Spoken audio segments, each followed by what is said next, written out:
¿Qué tal amigos? En esta ocasión hablaremos sobre el proceso de la historia de nuestro país para que se convirtiera en un estado mexicano. Tuvo que ser, bueno, vivió bajo el yugo del colonialismo español. Tras 10 años de la guerra de independencia, el pueblo se encontraba pues, en muy malas condiciones, ya que la mayoría de la población estaba analfabeta, tenía pobreza, desigualdad social y desempleo. Los motivos para buscar el Estado-Nación y dar una estructura a la nueva nación creciente. Conforme fueron pasando los años, hubo diversos conflictos sociales. Uno de los más importantes fue la Revolución Mexicana, que duró desde 1910 a 1920. Duró 10 años. Retomemos que la lucha armada comenzó debido a que Francisco I. Madero impuso un plan que se llama Plan de San Luis, en el desconocía el gobierno de Díaz y proclamaba la no reelección. Durante el gobierno de Porfirio Díaz se dieron dos acontecimientos detonantes, que fueron las huelgas de Río Blanco y Cananea. Según Porfirio Díaz, la explotación era parte del progreso de México para la industrialización del país, ya que los extranjeros traían maquinaria a México. La huelga de Cananea surgió en la dictadura de Díaz. Los trabajadores no podían hacer organizaciones que defendieran sus derechos laborales. Los que desobedecían estos eran castigados con multas y llevados a prisión. La huelga de Cananea surgió en Sonora en contra de una empresa estadounidense, de un general estadounidense, William C. Greene. Los líderes de esta huelga fueron apresados en 1908 y en 1911 fueron liberados por el gobierno de Francisco I. Madero. En la huelga de Río Blanco, que fue en enero de 1907 en el estado de Orizaba, en Veracruz, que eran trabajadores de fábricas textiles que no estaban de acuerdo con las jornadas de trabajo laborales, que eran hasta 15 horas, que tenían condiciones de trabajo muy malas y sueldos muy bajos. Para terminar con este conflicto, Porfirio Díaz mandó a matar a los dirigentes de esta huelga. En 1911, Porfirio Díaz renuncia ante el Congreso. Madero entra a la Ciudad de México y con eso se termina el porfiriato, que fue un gobierno que duró cerca de 30 años. El presidente interino, León de la Barca, convocó elecciones y le dio triunfo a Francisco I. Madero como presidente y a José María Pino Suárez como vicepresidente. Al derrocar a Madero, el presidente provisional fue Victoriano Huerta. El 22 de septiembre de 1913, Francisco I. Madero y el vicepresidente José María Pino Suárez fueron asesinados en la Ciudad de México. Entramos al constitucionalismo.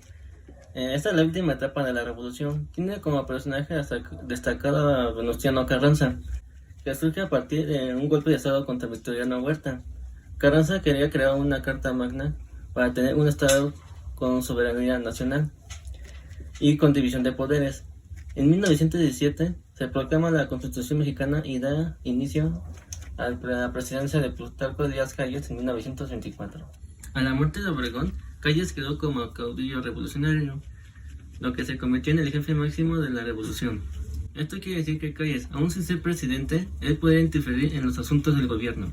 Calles creó en 1929 el Partido Nacional Revolucionario. El nuevo partido propuso como candidato a la presidencia a Pascual Ortiz Rubio. Durante la presidencia de Pascual Ortiz Rubio era evidente la influencia de Calles. Calles, a través del partido, nombró como presidente a Abelardo Rodríguez.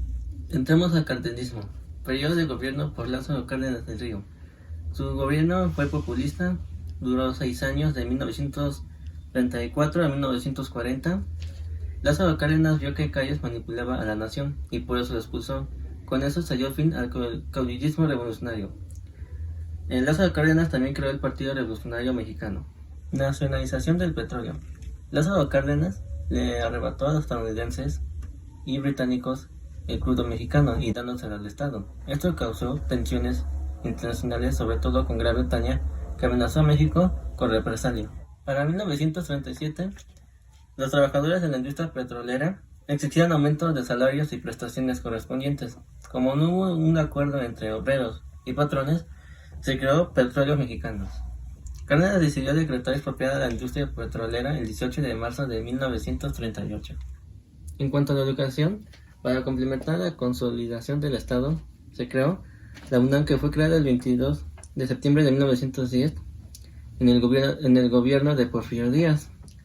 Hubo una huelga para obtener su autonomía llamándose así Universidad Nacional Autónoma de México en junio de 1929.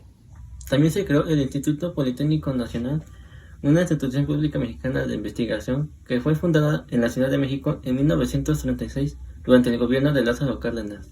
También se creó la Escuela Nacional de Maestros en 1926, la Escuela Normal para Profesores, fundada en 1887 por Epsamen en Jalapa. Se transformó en la Escuela Nacional de Maestros.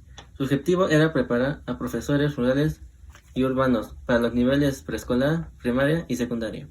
Personajes destacables de la consolidación del Estado mexicano: Francisco I. Madero, Francisco Villa, Emiliano Zapata, Álvaro Obregón y Venustiano Carranza. Victoriano Huerta, José María Pino Suárez, Plutarco Elías Calles, Adolfo de la Huerta, Pascual Ortiz Rubio, Abelardo Rodríguez y Lázaro Cárdenas. Conclusiones. Cuando hacemos referencia al Estado nos referimos a la forma de gobierno, el territorio y la población. La economía, la política y la sociedad que hoy predominan tienen su origen en la institucionalización y los movimientos armados de la Revolución Mexicana. Un legado de suma importancia para todos los mexicanos es la Constitución de 1917, que actualmente rige a la nación. Este documento magno es el resultado del movimiento revolucionario.